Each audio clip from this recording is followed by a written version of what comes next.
ত্বক ঝুলে যায় বা বুড়িয়ে যায় কেন জানেন? এর ভেতরের বিল্ডিং স্ট্রাকচার ভেঙে গেলে। বুঝেন নাই তো?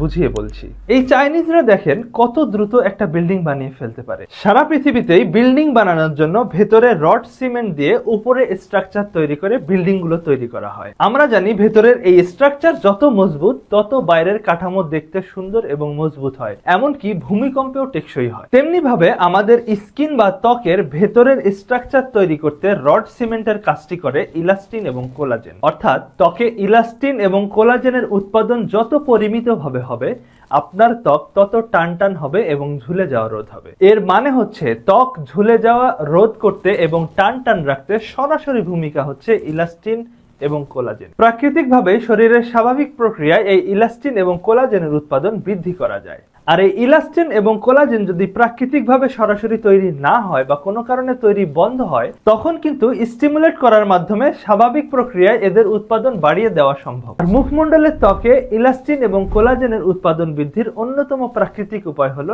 নিয়মিত ফেসিয়াল কাপিং করা।